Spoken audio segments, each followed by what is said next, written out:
So student, welcome to our YouTube channel. তো আজ তোমাদেরকে আমি যেটা পড়াবো সেটা হলো ক্লাস 9-এর ভৌত বিজ্ঞানের যে একটা চ্যাপ্টার আছে মোলের ধারণা বা কনসেপ্ট অফ মোল, সেই চ্যাপ্টারটা নিয়ে। তো আমরা এখানে দেখতে পাচ্ছি মোলের ধারণা। তো মোল কি? সর্বপ্রথমে আমাদেরকে জানতে হবে যে মোল কি। আসলে মোল কিছুই নয়, মোল হলো এসআই পদ্ধতিতে পদার্থের পরিমাপের একক। যেমন ধরো, তুমি দোকানে গেলে, দোকানে যে দোকানিকে বললে যে কাকু আমাকে 1 কিলো চিনি দিন। তো 1 কেজি চিনি, তুমি কতটা পরিমাণ চিনি চাইছো? 1 কেজি। তো এখানে কেজিটা কি? একটা একক। এই একক দ্বারা এই 1-এর পরিমাণটাকে বোঝানো যায়, বা তোমার ওই চিনি যে কিনবে সেই চিনির পরিমাণটাকে বোঝানো যায়। ঠিক তেমনই এসআই পদ্ধতিতে যে কোনো একটা পদার্থ, সেই পদার্থের যে পরিমাপ, কতটা পরিমাপের পদার্থ আছে, সেই পদার্থের একককে কি বলা হয়? মোল। তাহলে মোল হলো সোজা কথা একটা জিনিসই যে এসআই পদ্ধতিতে পদার্থের পরিমাপের একক হলো মোল। এ ধরো তোমাদেরকে বললো জল তৈরি করা একটা বিক্রিয়া। তো জল কিভাবে তৈরি হয়? হাইড্রোজেন, 2 অণু হাইড্রোজেন, তার সঙ্গে 1 অণু অক্সিজেন যুক্ত হয় কি তৈরি হয়? জল। 2H2, 2 অণু জল তৈরি হয়। জলের সংকেত কি? H2, হাইড্রোজেনের H2 আর অক্সিজেনের O2। ঠিক আছে, তো 2 অণু হাইড্রোজেনের সঙ্গে 1 অণু অক্সিজেনের বিক্রিয়ায় 2 অণু জল তৈরি হয়েছে। তা এখানে এই বিক্রিয়াটা থেকে আমরা কি কি জানতে পারি? যে প্রথমত জানতে পারি কত ভরের হাইড্রোজেন নেওয়া হয়েছিল, কত ভরের অক্সিজেন নেওয়া হয়েছিল, এবং তার ফলে কতটা পরিমাণ জল তৈরি হয়েছে। এইগুলোর পরিমাণ সম্পর্কে আমরা একটা নিশ্চিত ধারণা পেতে পারি। আর কি পেতে পারি? তোমাদেরকে যেটা আগেই বললাম, এখানে 2 অণু হাইড্রোজেনের সাথে 1 অণু অক্সিজেন বিক্রিয়া করে কি উৎপন্ন করেছে? 2 অণু জল। এই বিক্রিয়া থেকে এতটুকু জানতে পারি। তো মোল শব্দ তোমাদেরকে একটা জানা দরকার। বিজ্ঞানী অসওয়াল্ড, কে? বিজ্ঞানী অসওয়াল্ড। বিজ্ঞানী অসওয়াল্ড কি করেন? সর্বপ্রথম 1896 খ্রিস্টাব্দে প্রথম মোল শব্দটি ব্যবহার করেন। মোল একটা ল্যাটিন শব্দ, ঠিক আছে? MOLES, moles, MOLES, moles. এই মোলস একটা ল্যাটিন শব্দ। এই ল্যাটিন শব্দ থেকে মোল শব্দটা এসেছে, ঠিক আছে? কোনো একটা পদার্থের নমুনাতে বিপুল সংখ্যক অণু বা পরমাণু সমাবেশ বোঝানোর জন্য কোনো একটা পদার্থ, সাপোজ একটা পদার্থ আছে, এখানে পদার্থের মধ্যে অণু পরমাণু নিয়ে পদার্থটা গঠিত। এই যে বিপুল পরিমাণ অণু পরমাণুর যে সমাবেশ, এই পদার্থটার মধ্যে এই যে অণু পরমাণুর সমাবেশ, এই সমাবেশ বোঝানোর জন্য 1967 খ্রিস্টাব্দে আন্তর্জাতিক স্তরে এই মোল এককটা গ্রহণ করা হয়। তাই 1967 খ্রিস্টাব্দে মোল একক গ্রহণ করা হয় আন্তর্জাতিক স্তরে। কিসের জন্য ব্যবহার করা হয়?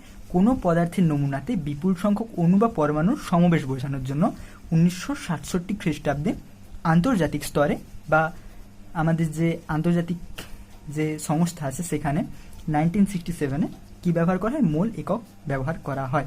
তাহলে এসআইতে মোল একককে MOL, জাস্ট এই চিহ্নটা দ্বারা প্রকাশ করা হয়। এবার আসি 1 মোল পদার্থ বলতে কি বোঝায়। একটা 1 মোল পদার্থ আছে, ঠিক আছে?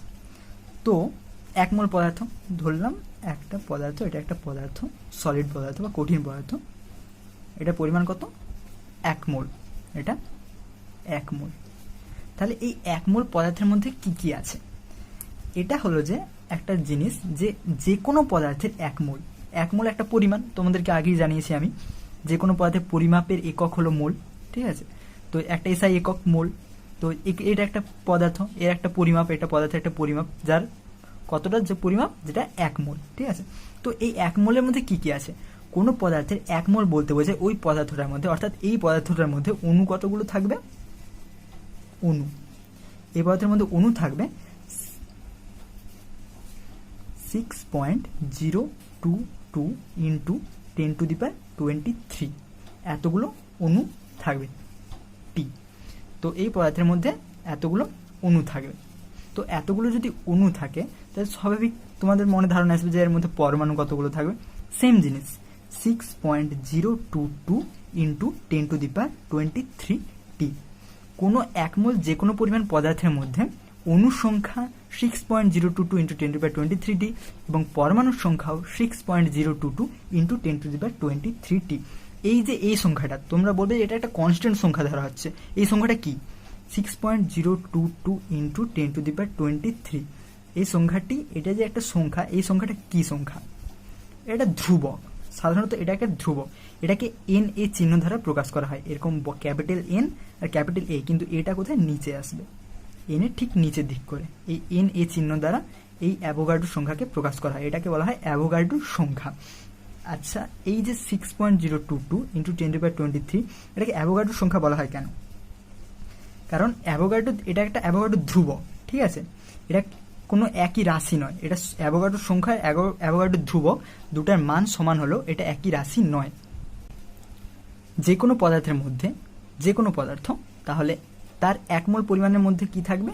অ্যাভোগাড্রো সংখ্যক অণু থাকবে, অ্যাভোগাড্রো সংখ্যক পরমাণু থাকবে। যে কোনো পদার্থের 1 মোলের মধ্যে অ্যাভোগাড্রো সংখ্যক অণু থাকবে এবং অ্যাভোগাড্রো সংখ্যক পরমাণু থাকবে। তাহলে 1 মোল অর্থাৎ তার মধ্যে অণু সংখ্যা সবসময় অ্যাভোগাড্রো সংখ্যক, অর্থাৎ 6.022 ইন্টু 10^23। এবার তোমাদের মনে প্রশ্ন আসতেই পারে স্বাভাবিকভাবে যে এই যে 6.022 ইন্টু 10^23, এই সংখ্যাটাকেই অ্যাভোগাড্রো সংখ্যা বলা হয় কেন, অন্য কোনো সংখ্যাকে নয় কেন? আসলে কার্বন 12, এই যে কার্বন 12 আইসোটোপ আছে, এই আইসোটোপের 12 গ্রামে, কার্বন 12 যে একটা আইসোটোপ, এর 12 গ্রাম নেওয়া হলো, ঠিক আছে? তো কার্বন 12 আইসোটোপের 12 গ্রাম পরমাণু নিলে বা 12 গ্রাম নিলে তার মধ্যে যতগুলো কার্বন পরমাণু থাকে, এই যে কার্বন 12 আইসোটোপ, কার্বন 12 আইসোটোপের 12 গ্রাম নেওয়া হলো, এই 12 গ্রামের মধ্যে যতগুলো পরমাণু আছে, পরমাণু অর্থাৎ এই কার্বন 12 আইসোটোপের মধ্যে যতগুলো পরমাণু আছে, সেই পরমাণুর সংখ্যাকেই বলা হয় অ্যাভোগাড্রো সংখ্যা। তাহলে একটা কার্বন 12 একটা আইসোটোপ, ঠিক আছে?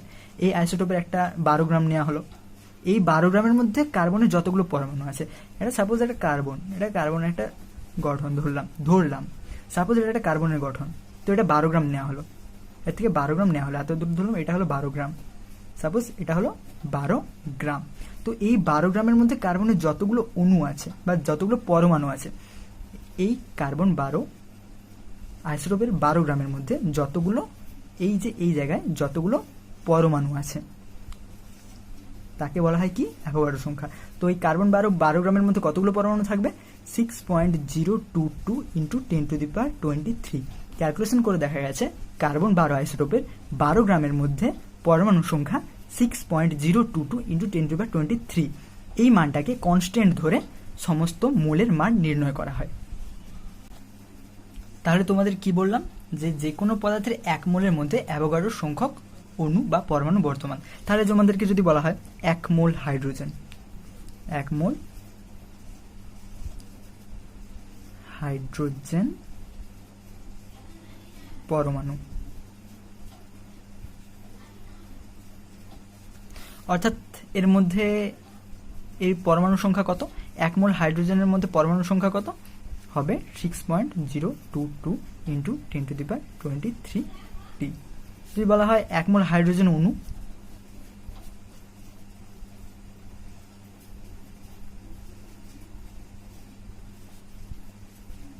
তাহলে তার মধ্যে অণু সংখ্যা কত? সেম হবে 6.022 ইন্টু 10^23 বা অ্যাভোগাড্রো সংখ্যক। যদি বলা হয় 1 মোল জলের অণু,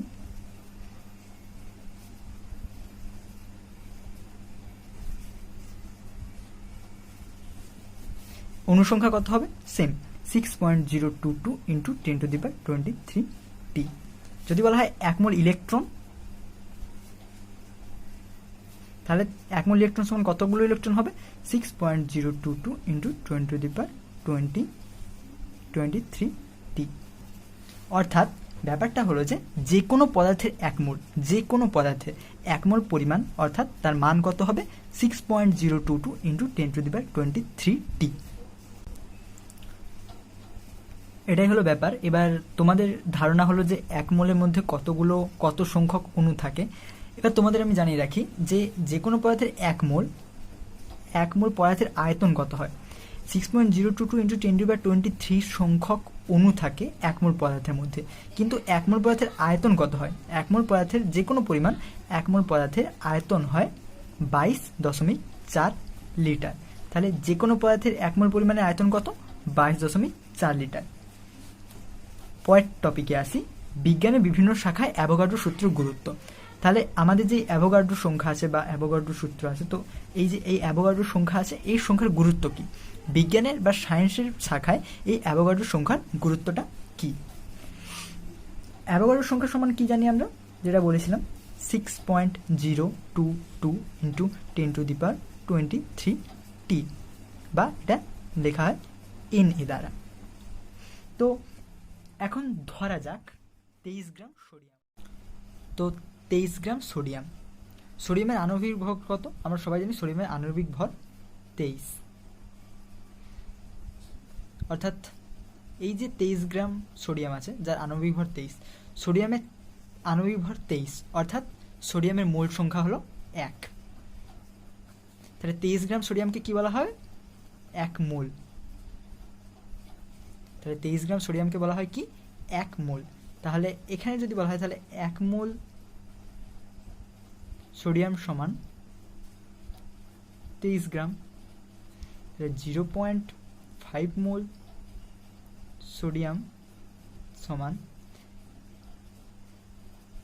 23-এর অর্ধেক, 23/2 গ্রাম বা 23/0.5 গ্রাম, যেটা বেরোবে সেটাকে বলা হয় 0.5 মোল সোডিয়াম। সেরকমই কার্বন ডাইঅক্সাইড, যদি আমরা কার্বন ডাইঅক্সাইড ধরি বা CO2 ধরি, তো কার্বন ডাইঅক্সাইডের আণবিক ভর কত? কার্বনের 12, অক্সিজেনের 16×32, তাহলে কত হয়? 30 × 10 = 40, 44 গ্রাম। তাহলে 44 গ্রাম কার্বন ডাইঅক্সাইড। তাহলে 1 মোল কার্বন ডাইঅক্সাইড সমান কত? 1 মোল পরিমাণ কার্বন ডাইঅক্সাইড সমান কত হবে? 44 গ্রাম কার্বন ডাইঅক্সাইড। আমরা যদি বলি 44 গ্রাম carbon dioxide, 44 gram CO2 equals to 1 মোল, তাহলে 22 গ্রাম CO2 সমান কত হবে? 1/44/22, অর্থাৎ 0.5 মোল। একে 1/22, 22 গ্রামে 44/22, ঐকিক নিয়ম তোমরা সবাই জানো, ঐকিক নিয়মের সাথে ক্যালকুলেশন করলে কত বেরোবে? এটা 0.5 মোল। এইভাবে বের করা যায় কোনো পদার্থের আণবিক ভর বা পারমাণবিক ভর দিয়ে তার মোল সংখ্যা নির্ণয় করা যায়। তো এই টপিকটা তোমরা বুঝলে। এরপর কি দেখবো আমরা? মোলের মাধ্যমে গ্রাম পরমাণু বা গ্রাম অণুর ধারণা। তাহলে 1 গ্রাম পরমাণু, 1 গ্রাম পরমাণু কাকে বলে? 1 গ্রাম পরমাণু পদার্থ কাকে বলে, বা 1 গ্রাম পরমাণু কাকে বলে? তাহলে কোনো মোলে, যে কোনো মোলে, সাপোজ যে কোনো মোলে, তার কোনো মোলে 1 মোলের কত সংখ্যক অণু থাকে? 6.022 ইন্টু 10⁻23 সংখ্যক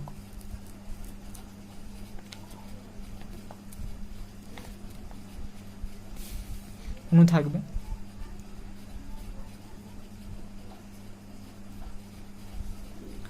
বা 6.02 ইন্টু 10⁻23 সংখ্যক পরমাণুও থাকবে। তাহলে কোনো পদার্থের 1 মোল পদার্থে তার অণু সংখ্যা বা পরমাণু সংখ্যা 6.022 ইন্টু 10⁻23, সেই 1 মোল পদার্থে ভর কত হবে? অর্থাৎ 1 মোল পদার্থের পরিমাণের ভর যত ভর হয়, সেই ভরের মৌলটাকে বলা হয় 1 গ্রাম পরমাণু। অর্থাৎ একটা উদাহরণ দিলে তোমাদের কাছে ব্যাপারটা ক্লিয়ার হবে। ধরলাম কার্বন ডাইঅক্সাইড, যেমন ধরেছিলাম, তাহলে কার্বন ডাইঅক্সাইডের আণবিক ভর আমরা কত বের করেছিলাম? 44 গ্রাম। তো 44 গ্রাম কার্বন ডাইঅক্সাইড, যার মান 1 মোল। তাহলে 1 মোল পরিমাণ পদার্থ কত হলো? 44 গ্রাম। ঠিক আছে, তাহলে কী বলেছিলাম আমি সংখ্যাটা? 1 মোল বা 6.022 ইন্টু 10⁻23 সংখ্যক পরমাণুর ভর যত গ্রাম হয়, তত গ্রামের ভরের পদার্থকে মোলের 1 গ্রাম পরমাণু বলে। তাহলে এই যে কার্বন ডাইঅক্সাইডটা আছে, যার ভর কত? 44 গ্রাম। 44 গ্রামের মানে 1 মোল। 1 মোলের মধ্যে কতগুলো অণু আছে? সেই জানো তোমরা, 6.022 ইন্টু 10⁻23টি। তাহলে এই যে 44 গ্রাম আছে, ঠিক আছে, এই 44 গ্রামের মধ্যে এতগুলো অণু বর্তমান। তো এই 44 গ্রাম কার্বন ডাইঅক্সাইডকে কী বলা হবে? 1 গ্রাম পরমাণু। সংখ্যাটা এটাই বলছে। তাহলে 1 মোল বা 6.022 ইন্টু 10⁻23 সংখ্যক পরমাণুর ভর যত গ্রাম হয়।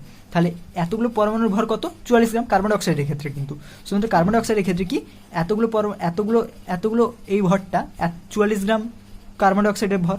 তাহলে 6.022 ইন্টু 10⁻23 সংখ্যক অণু ভর কত? 44 গ্রাম কার্বন ডাইঅক্সাইডের। তাহলে এই যে 44 গ্রাম বলা হয়, এই যে 44 গ্রামকে কি বলা হয়? 1 গ্রাম পরমাণু। গ্রাম পরমাণু জানলে এবার গ্রাম অণু কি? সেম এক্সাম্পল আমরা নিই CO2 কার্বন ডাইঅক্সাইড। তো এই যে কার্বন ডাইঅক্সাইড আছে এর মধ্যে পরমাণুর সংখ্যা যেমন ছিল 6.022 ইন্টু 10⁻23, অণু সংখ্যাও সেরকম একই 6.022 ইন্টু 10⁻23। কত গ্রামের মধ্যে আছে? 44 গ্রাম। 44 গ্রাম কার্বন ডাইঅক্সাইডের মধ্যে অণু আছে কত? 6.022 ইন্টু 10⁻23টি। তাহলে এতগুলো অণু আছে 44 গ্রাম কার্বন ডাইঅক্সাইডের মধ্যে। তাহলে গ্রাম অণু কাকে বলে? সেম একই সংখ্যা। কোনো মৌলে সেখানে যেরকম পরমাণু ছিল এখানে সেরকম অণু আছে। অর্থাৎ কোনো মৌলের বা যৌগের 1 মোল বা 6.022 ইন্টু 10⁻23 সংখ্যক অণুর ভর যত গ্রাম হয় তত গ্রাম ভরের ওই পদার্থকে বা ওই মৌলের বা ওই যৌগের 1 গ্রাম অণু বলে। অর্থাৎ এই যে 44 গ্রাম কার্বন ডাইঅক্সাইডের যে আণবিক ভর আমরা জানি 44 গ্রাম, এই 44 গ্রামের যে পদার্থ এর মধ্যে 44 গ্রামের মধ্যে কতগুলো অণু আছে? এটা 1 মোল পদার্থ। এটা কত? 1 মোল পদার্থ। এই 1 মোল পদার্থের মধ্যে কতগুলো অণু আছে? 6.022 ইন্টু 10⁻23টা অণু। এর আয়তন কত? এর আয়তনও হবে 22.4 লিটার। তাহলে এই যে 44 গ্রাম কার্বন ডাইঅক্সাইড, এই 44 গ্রাম কার্বন ডাইঅক্সাইডের মধ্যে যে এই এনএ পরিমাণ বা অ্যাভোগাড্রো সংখ্যক পরিমাণ অণু আছে, তাহলে কি বলা হবে? এই যে 44 গ্রাম কার্বন ডাইঅক্সাইড এটাকে বলা হবে 1 গ্রাম অণু। অর্থাৎ 44 গ্রাম কার্বন ডাইঅক্সাইডের মধ্যে অণু সংখ্যা হলো 6.022 ইন্টু 10⁻23। সো স্টুডেন্ট, তোমরা বুঝতে পারলে যে 1 গ্রাম অণু বা 1 গ্রাম পরমাণু, এদিকে 1 গ্রাম অণু বা 1 গ্রাম পরমাণু বলতে কী বোঝায়। আজকের মতো এইটুকুই। পরের ভিডিওতে বিস্তারিত আলোচনা করব এই ব্যাপারে আরও কিছু, বা এই চ্যাপ্টারের যেগুলো বাকি আছে যে টপিকসগুলো আরও আলোচনা করব। এই যে যতদূর তোমাদের শেখালাম এখান থেকে কোনো কোশ্চেন থাকলে তোমরা করতে পারো, তোমরা কমেন্টে জানাও যদি কোনো কোশ্চেন থাকে। তো আমি সেগুলো নিয়ে পরের বারে একটা ভিডিও তৈরি করে দেবো তোমাদের জন্য। আবার দেখা হচ্ছে পরের ভিডিওতে এই চ্যাপ্টারের বাকি অংশটা নিয়ে। তো আজকের মতো এখানেই শেষ।